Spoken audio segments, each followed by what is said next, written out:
এবার রাজ্যের মন্ত্রীকেই হিয়ারিং এর নোটিশ দিল নির্বাচন কমিশন। মালদা জেলার হরিশ্চন্দ্রপুর বিধানসভার বিধায়ক তথা রাজ্যের মন্ত্রী তাজমুল হোসেনকে হিয়ারিং এর নোটিশ পাঠানো হয়েছে নির্বাচন কমিশনের তরফে। এই নোটিশ ঘিরে তীব্র ক্ষোভ প্রকাশ করেছেন রাজ্যের মন্ত্রী তাজমুল হোসেনের দাবি, যে কারণে তাকে নোটিশ পাঠানো হয়েছে সেই নাম ও তার বাবার নাম 2002 সাল থেকেই একই রয়েছে এবং বর্তমানেও কোনো পরিবর্তন হয়নি। সমস্ত নথিপত্র ঠিক থাকা সত্ত্বেও নির্বাচন কমিশন তাকে হিয়ারিং এর নোটিশ পাঠিয়েছে বলে অভিযোগ করেন তিনি।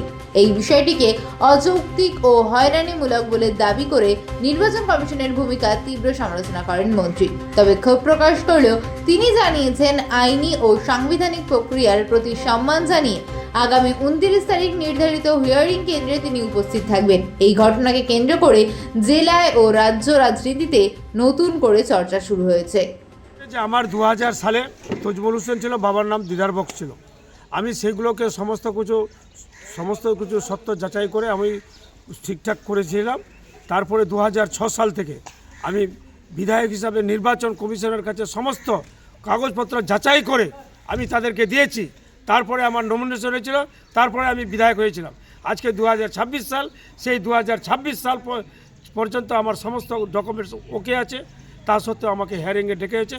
আমি এই নোটিশ এসেছে, আমি তাতে হিয়ারিংয়ে অবশ্যই যাব। আমাকে যে 29 তারিখে ডাকা হয়েছে, আমি আবার সমস্ত কাগজপত্র নিয়ে সেখানে গিয়ে লাইনে গিয়ে আমি সেই কাগজপত্র গিয়ে দেখাবো। মানুষ আজকে আমার মতো লোককে যদি হয়রানি করে, তাহলে বুঝতে পারছেন সাধারণ মানুষের উপর কী হয়রানির শিকার হচ্ছে।